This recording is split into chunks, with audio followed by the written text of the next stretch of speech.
राष्ट्र सर्वप्रथम, राष्ट्र सर्वप्रथम, राष्ट्र सर्वप्रथम, राष्ट्र सर्वप्रथम। राष्ट्र सर्वप्रथम की बात कार्यक्रम में आप सभी राष्ट्रवासियों का हार्दिक स्वागत है। अहमदाबाद में भाजपा अध्यक्ष नितिन नबीन के स्वागत समारोह का आयोजन किया गया, जहां पार्टी कार्यकर्ताओं ने उनका भव्य अभिनंदन किया।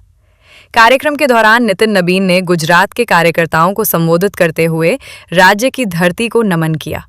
उन्होंने कहा कि गुजरात केवल एक राज्य नहीं, बल्कि राष्ट्र निर्माण की प्रेरणा भूमि है।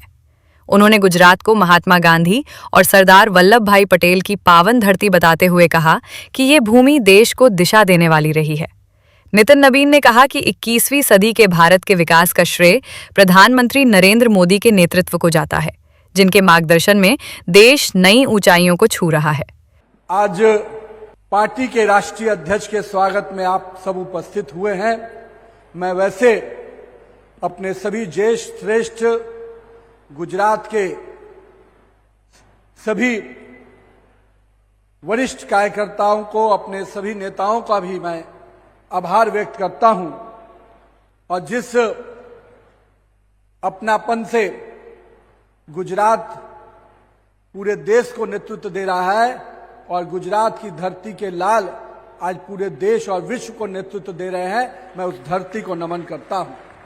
महात्मा गांधी की धरती, जिसने इस देश को अहिंसा जैसे ऐसे विचार दिए जिसके बल पर पूरे विश्व में भारत ने अपना एक अलग पहचान बनाया, लेकिन इसी धरती ने इस भारत को एक करने का बीड़ा जिन्होंने उठाया, और हम कह सकते हैं कि सरदार वल्लभ भाई पटेल ने इस भारत को जिस प्रकार से एक करने का जो गृह मंत्री के रूप में काम किया, वो आज पूरे देश के एक एक नागरिकों को गौरवान्वित करता है कि हमारे गुजरात के लाल ने पूरे भारत को एक किया। हम कह सकते हैं कि इसी गुजरात ने कई और ऐसे महापुरुषों को जन्म दिया जिन्होंने इस देश की संस्कृति को, इस देश की विरासत को बढ़ाया।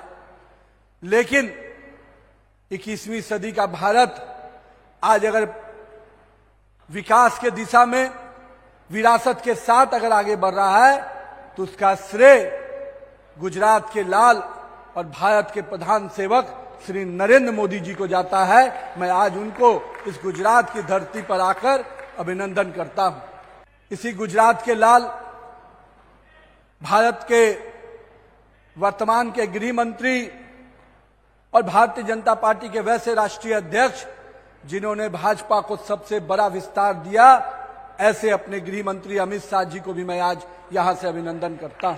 लेकिन मैं आज गुजरात के कार्यकर्ताओं का भी अभिनंदन करता हूं कि जिन कार्यकर्ताओं के परिश्रम के बल पर, जिन कार्यकर्ताओं के संघर्ष के बल पर, और मैं कह सकता हूं कि जिन कार्यकर्ताओं के पुरुषार्थ के बल पर आज गुजरात विकसित गुजरात के रूप में आगे बढ़ रहा है, तो इसका श्रेय जहां हमारे नेतृत्वकर्ता को जाता है, वहीं यहां पर बैठे अपने हजारों कार्यकर्ता और गुजरात के बूथ तक के कार्यकर्ताओं को जाता है। मैं आज अपने प्रथम आगमन पर उन गुजरात के सभी कार्यकर्ताओं को बहुत बहुत अभिनंदन करता हूं।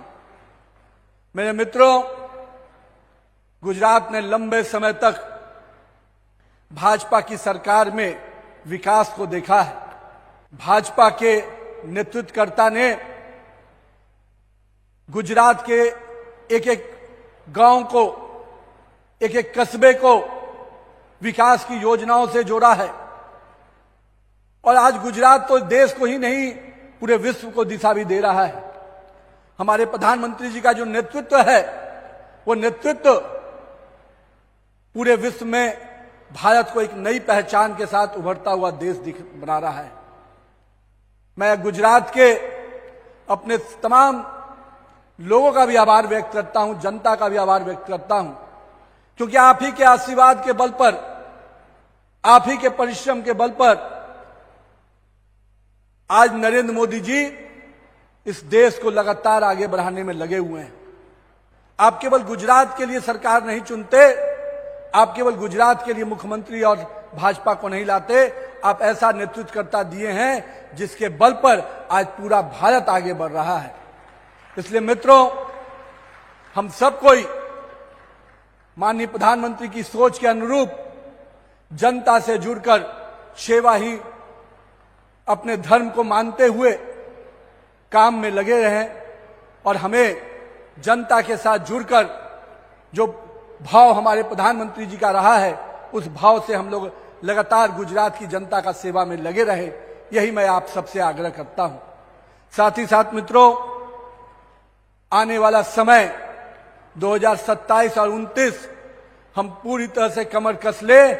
हम भाजपा के कार्यकर्ता फुल टाइम पॉलिटिशियन हैं।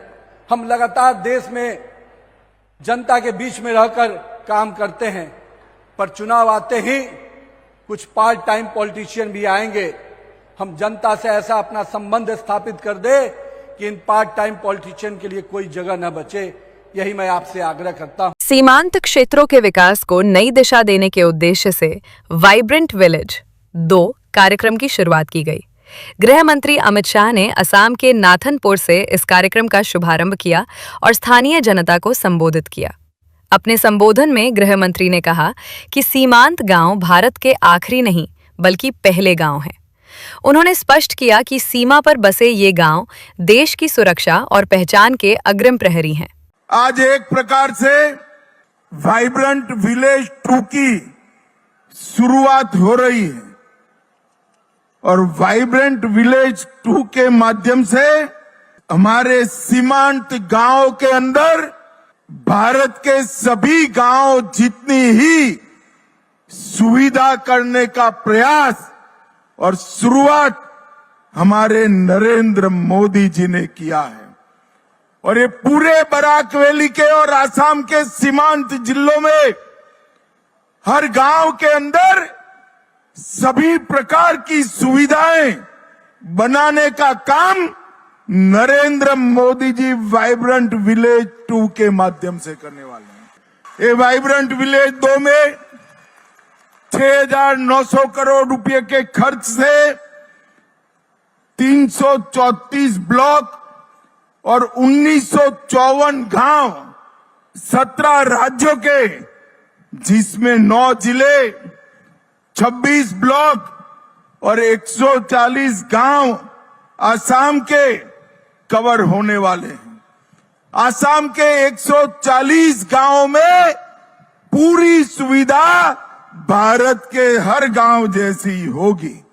और इसके साथ साथ अरुणाचल, बिहार, गुजरात, जम्मू कश्मीर, लद्दाख, मणिपुर, मेघालय, मिजोरम, नागालैंड, पंजाब, राजस्थान, सिक्किम, त्रिपुरा, उत्तराखंड, उत्तर प्रदेश और पश्चिम बंगाल, पाकिस्तान और बांग्लादेश की सटी हुई सीमा के लगभग 334 ब्लॉकों में 2000 के आसपास गांवों का विकास का ये 7,000 करोड़ रुपए का कार्यक्रम आज यहां पर शुरू हो रहा है। और इसके अंदर कई सारी योजनाएं हैं, जिसमें सुरक्षा से जुड़ी हुई योजनाएं, स्कीम सैचुरेशन से जुड़ी हुई योजनाएं और कई सारी कनेक्टिविटी की योजनाएं शामिल की है।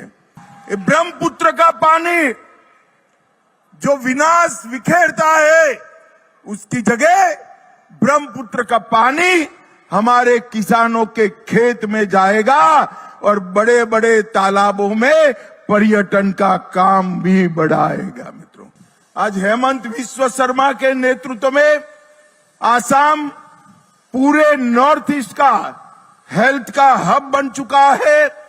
आसाम के अंदर 27,000 करोड़ का सेमीकंडक्टर का प्लांट आया है। बराक वैली वालों, सिर्फ 27,000 करोड़ का प्लांट नहीं, ढेर सारी इंडस्ट्री आज आसाम आ रही है।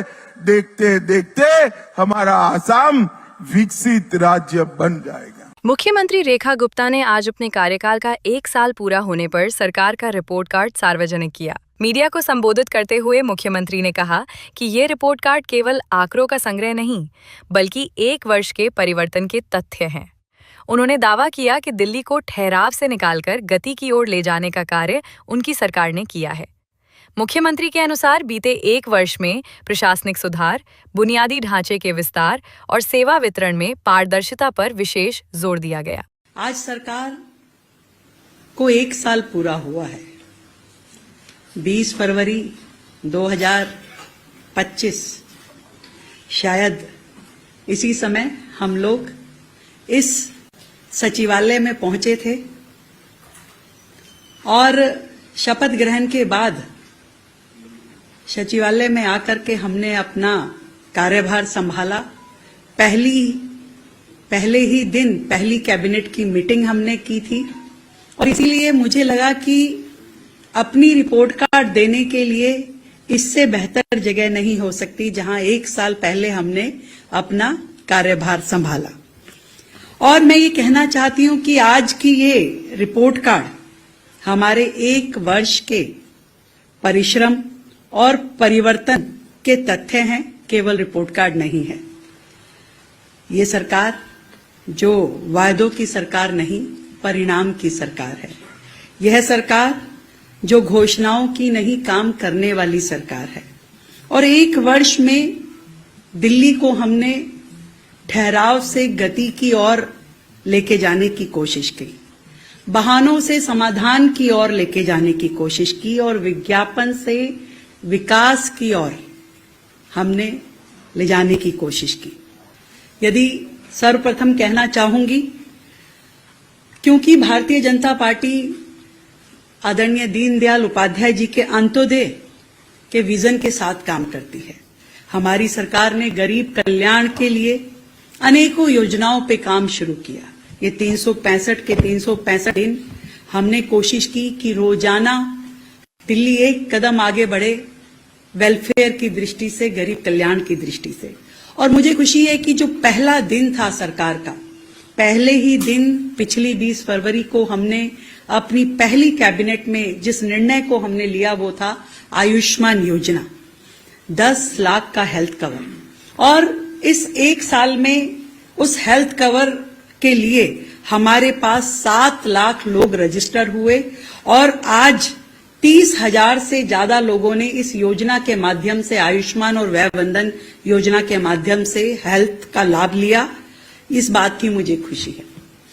हमने इस बात पे काम किया कि दिल्ली जो देश की राजधानी है, यहां कोई भूखा ना सोए। अटल कैंटीन उसी विजन के साथ शुरू की गई। मुझे खुशी है कि आज दिल्ली में 70 अटल कैंटीन काम कर रही हैं, जिसमें मात्र 5 रुपए में गरीब को, श्रमिक को, मजदूर को बहुत ही सम्मानजनक तरीके के साथ में भरपेट भोजन मिलता है। 70 कैंटीन यानी 70,000 लोग रोजाना हमारी इन अटल कैंटीन्स के माध्यम से भोजन ग्रहण कर पा रहे हैं। 1 लाख करोड़ का बजट सरकार ने पेश किया तो हर सेक्टर को जब बजट डिस्ट्रीब्यूशन हो रहा था तो झुग्गी एरिया के लिए, झुग्गी बस्तियों में विकास कार्यों के लिए हमने 700 करोड़ रुपए का बजट दिया, ताकि झुग्गी में भी नाली, खड़ंजा, शौचालय, बच्चों के लिए पार्क, झुग्गी को मकान देने की बात जो हमने कही थी उस पे भी हमने काम शुरू किया।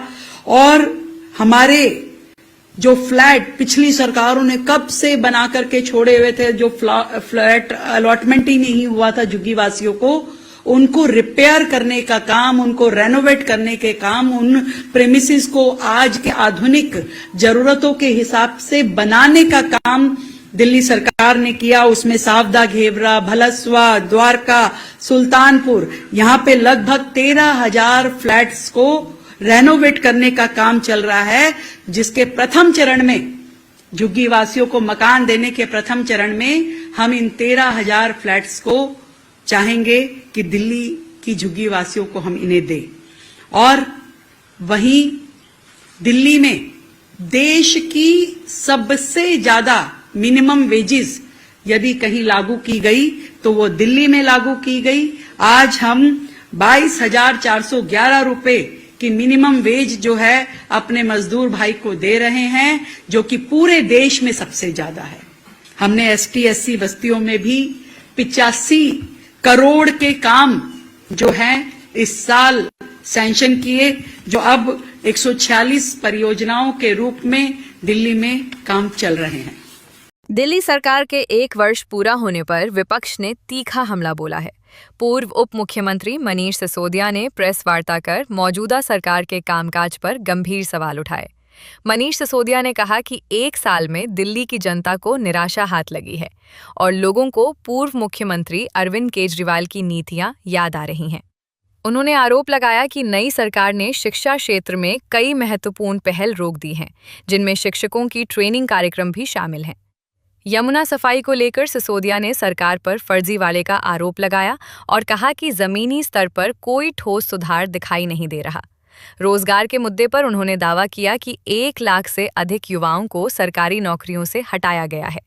उन्होंने सवाल किया कि बस कंडक्टरों और मार्शलों को स्थायी क्यों नहीं किया गया। साथियों, 1 साल पहले आज के दिन 20 फरवरी को दिल्ली में भारतीय जनता पार्टी की सरकार बनी थी।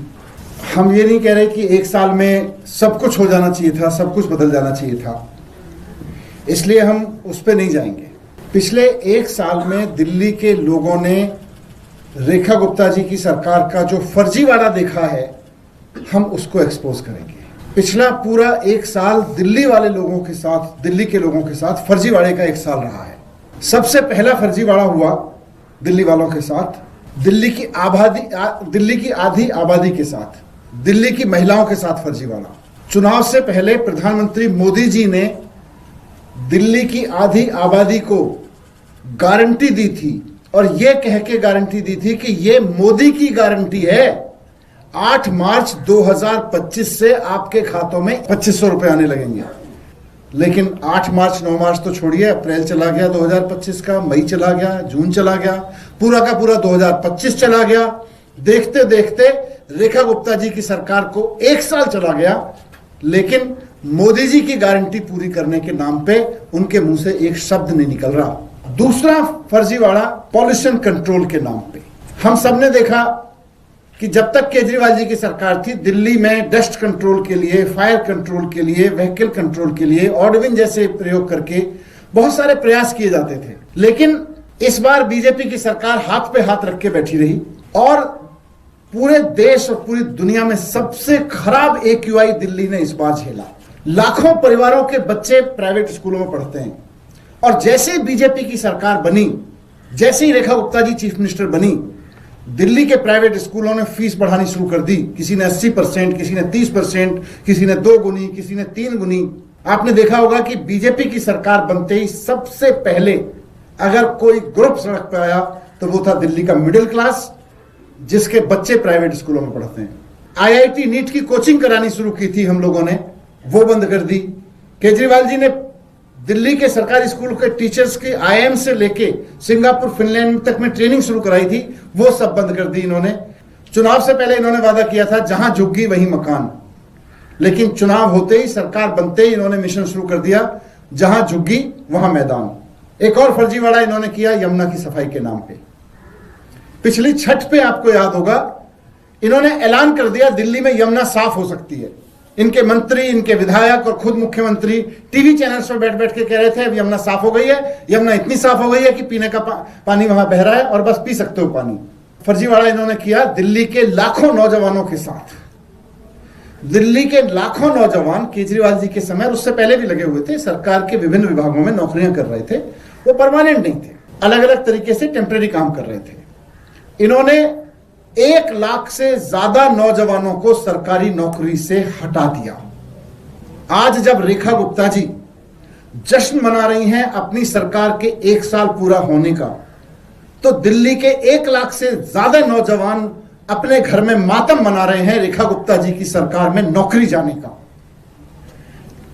इनकी सरकार बनने से पहले इन्होंने वादा किया था, इनके सारे बीजेपी के शीर्ष नेताओं की बाइट्स हैं, आप देख लीजिए, टीवी चैनल्स पे भी चली थी, सोशल मीडिया में भी पड़ी हुई हैं, कि सरकार बनने के 60 दिन के अंदर अंदर बस मार्शलों को परमानेंट कर दिया जाएगा। परमानेंट करना तो छोड़ो, इन्होंने हजारों बस मार्शल्स को नौकरी से निकाल दिया। इन्होंने मोहल्ला क्लिनिक बंद करके हजारों doctors, nurses, paramedical staff, pharmacist सबको बेरोजगार कर दिया। डीटीसी के बस कंडक्टर्स को, हजारों बस कंडक्टर्स को इन्होंने बेरोजगार कर दिया। केजरीवाल जी ने बड़ी मेहनत से एक एक हॉस्पिटल की निगरानी करके यह व्यवस्था बनाई थी कि सारे सरकारी अस्पतालों में दवाइयां फ्री मिलेंगी, सारे टेस्ट महंगे महंगे फ्री होंगे। लेकिन आज की तारीख में सरकारी अस्पतालों में दवाइयां फ्री मिलनी बंद हो गई, टेस्ट फ्री होने बंद हो गए। अब लोगों को बाहर से दवाइयां खरीदनी पड़ रही हैं, बाहर से टेस्ट कराने पड़ रहे हैं, क्योंकि इन्होंने फंड रोक दिए सारे सरकारी अस्पतालों के। अभी समय है एक ब्रेक का, हम चलते हैं ब्रेक पर, आप कहीं जाए नहीं, छोटा सा ब्रेक। श्रेया फर्निशिंग लेकर आया है आपके लिए होम कलेक्शन, जिसमें आपको मिलता है upholstery fabric, designer curtains, home and office decoratives, carpets and sofa cover कम से कम दाम में कीर्ति नगर में आपके लिए उपलब्ध है। Kamal Buildtech Private Limited, fulfilling promises. With our professional team and experience of delivering projects, in past we guarantee you peace of mind and top quality work in an affordable price.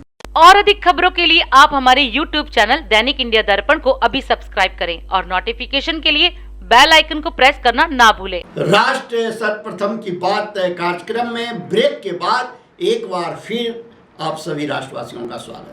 Uttar Pradesh विधानसभा में आज मुख्यमंत्री योगी आदित्यनाथ ने सदन को संबोधित किया।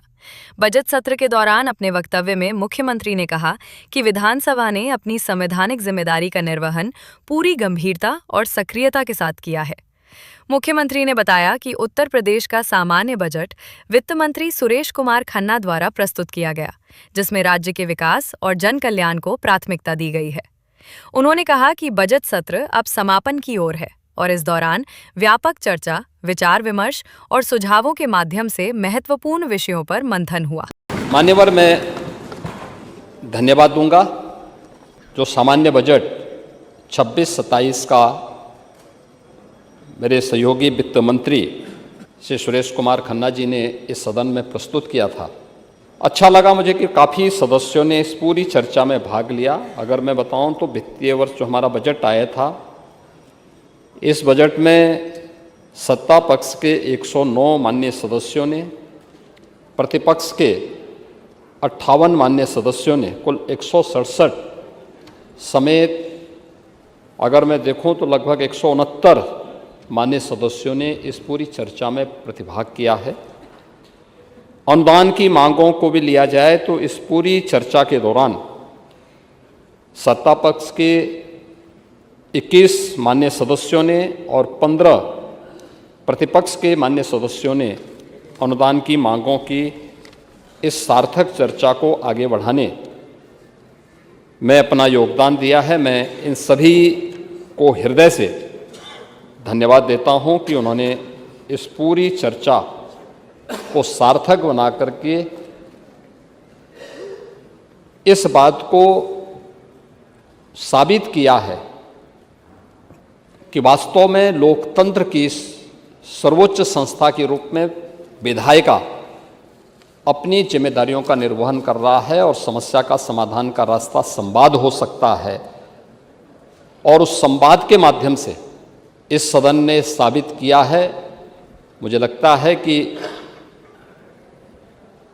जो भी एजेंडा था सदन का, उस पूरे एजेंडे को सदन ने पूरा किया है और उस एजेंडे के अनुरूप सदन की कार्रवाई चली है। महोदय, हम लोग जब इस सदन में इस बजट पे चर्चा कर रहे हैं तो 2026-27 का ये बजट है और ये बजट हमारे लिए बहुत महत्वपूर्ण इसलिए भी है कि उत्तर प्रदेश के इतिहास में किसी मुख्यमंत्री को 10वां बजट प्रस्तुत करने का अवसर प्राप्त हुआ और बजट भी ऐतिहासिक है। यानी 9,12,696 करोड़ रुपए का यह बजट यहाँ पे प्रस्तुत किया गया है। इसके बारे में बहुत सारी चीज़ें नेता प्रतिपक्ष ने यहाँ पर कही भी हैं। जब आपने कहा कि राजकोषीय घाटा आपका जो है वह इतना ज़्यादा है, आप उत्तर प्रदेश पे उधार इतना ज़्यादा है, जब प्रदेश में समाजवादी पार्टी की सरकार थी तब इसका प्रतिशत था 4.39%, और आज के दिन पर 25-26 में इस समय है यह 2.97% है ये, यानी उससे काफ़ी कम है। इसका मतलब हमारा वित्तीय प्रबंधन बेहतर है, और इस वित्तीय प्रबंधन के लिए ही आज देश भर के बैंकर्स यूपी पे विश्वास करते हैं। मुख्यमंत्री पुष्कर सिंह धामी ने ग्राम बीरो देवल रुद्रप्रयाग में आयोजित मां चंडिका महाबनियात में सहभागिता कर पूजा अर्चना की और प्रदेशवासियों के सुख समृद्धि की कामना की। इस अवसर पर उन्होंने देवतुल्य जनता को संबोधित करते हुए क्षेत्र के समग्र विकास के लिए कई महत्वपूर्ण घोषणाएं की। मुख्यमंत्री ने कहा कि देवभूमि उत्तराखंड की पहचान उसकी आध्यात्मिक ऊर्जा, लोक आस्था और समृद्ध परंपराओं से है। राज्य सरकार धार्मिक एवं सांस्कृतिक आयोजनों के संरक्षण और संवर्धन के लिए प्रतिबद्ध है। मैं मां चंडिका से प्रार्थना करता हूं कि हम सभी पर अपनी कृपा दृष्टि बनाए रखें। हमारे राज्य में सुख समृद्धि शांति हो, इसी कामना के लिए हम सब मां के इस दरबार में अपना शीश नवाने आए हैं। आज चारों ओर सनातन का जय घोष गुंजायमान हो रहा है, और प्रधानमंत्री जी की प्रेरणा से हम भी देवभूमि उत्तराखंड को विश्व की आध्यात्मिक राजधानी बनाने के लिए कृत संकल्पित होकर कार्य कर रहे हैं। चाहे केदारखंड हो, मानसखंड हो, वहां के सभी मंदिरों के सौंदर्यीकरण का काम कर रहे हैं। हरिपुर कालसी में यमुना तीर्थ स्थल के पुनरुद्धार की दिशा में काम किया जा रहा है। इसके अलावा हरिद्वार, ऋषिकेश और शारदा कॉरिडोर जैसे बड़े बड़े प्रोजेक्ट्स पर काम चल रहा है। भाइयों बहनों, देहरादून में भारतीय संस्कृति, दर्शन और इतिहास के गहन अध्ययन के लिए हमने दून विश्वविद्यालय में सेंटर फॉर हिंदू स्टडीज की स्थापना भी हमने की है, जिसमें हमारी आने वाली पीढ़ी सनातन धर्म के बारे में, हिंदू धर्म के बारे में उन दिव्य सूत्रों को समझ सकेगी और उसके अनुरूप अपने जीवन को आगे बढ़ा सकेगी, अपने जीवन में उस संस्कार को और उस संस्कृति को उतार सकेगी। इसके अलावा हमने दोनों ही मंडलों में, गढ़वाल मंडल, कुमाऊं मंडल में एक एक स्पिरिचुअल जोन यानी कि एक एक स्पिरिचुअल सिटी बनाने का भी निर्णय लिया है, जो आज भारत ही नहीं बल्कि पूरे विश्व में उत्तराखंड की समृद्ध सांस्कृतिक परंपराएं उनका परचम लहराएंगे। इसके साथ साथ मैं यह भी कहना चाहता हूँ, भाइयों बहनों, हम उत्तराखंड के सांस्कृतिक मूल्यों और डेमोग्राफी, जिसका पहले बहुत असंतुलन हो चुका है भाइयों बहनों, ऐसे ऐसे लोगों को, ऐसे ऐसे वर्ग के लोगों को ऐसे ऐसे स्थानों पर बसाने का काम हुआ है जहां उनका कोई नामो निशान नहीं होता था। वहां भी उनको बसाने का काम पहले के समय में हुआ है। हमने तय किया है भाइयों बहनों, संकल्प लिया है कि हम अपने आने वाली पीढ़ियों को सुरक्षित उत्तराखंड सौंपेंगे, उनको असुरक्षा का भाव नहीं देंगे, उनके भविष्य को किसी प्रकार से भी हम संदेह में नहीं रखेंगे भाइयों बहनों, और देश भूमि के मूल स्वरूप को बनाए रखने के लिए और उससे छेड़छाड़ न हो, उसके लिए हमने कठोर से कठोर कार्रवाइयां प्रारंभ की है। और इस संकल्प के साथ ही चाहे धर्मांतरण रोकने का कानून हो, चाहे दंगा रोकने का कानून हो, हमने ये सारे कानून बनाए हैं। इसके अलावा राज्य के अंदर 12,000 से अधिक ऐसी जमीनें जिनमें लैंड जिहाद के तहत कब्जा किया गया था, उन सारी लैंड जिहाद से कार्रवाई करते हुए 12,000 एकड़ से अधिक जमीन हमने अतिक्रमण से मुक्त कराने का काम किया है। और ये सिर्फ अतिक्रमण हटाने की कार्रवाई नहीं थी, ये देवभूमि की पवित्रता की रक्षा का अभियान था। हम पहले राज्य है यहाँ रहने वाले कोई किसी पंथ का हो, किसी जाति का हो, किसी समुदाय का हो, सबके लिए देवभूमि उत्तराखंड में एक समान कानून लागू हो गया है। भारत के संविधान की मूल आत्मा, उसको सबसे पहले धरातल पर उतारने का काम देवभूमि उत्तराखंड में हुआ है। और अधिक खबरों के लिए आप हमारे YouTube चैनल दैनिक इंडिया दर्पण को अभी सब्सक्राइब करें और नोटिफिकेशन के लिए बेल आइकन को प्रेस करना ना भूलें। आज हम इस कार्यक्रम में आपसे विदा लेते हैं। आप अन्य खबरों के लिए बने रहे। राष्ट्र सर्वप्रथम, वंदे मातरम, जाग उठा है भारत। राष्ट्र सर्वप्रथम, राष्ट्र सर्वप्रथम, राष्ट्र सर्वप्रथम, राष्ट्र सर्वप्रथम।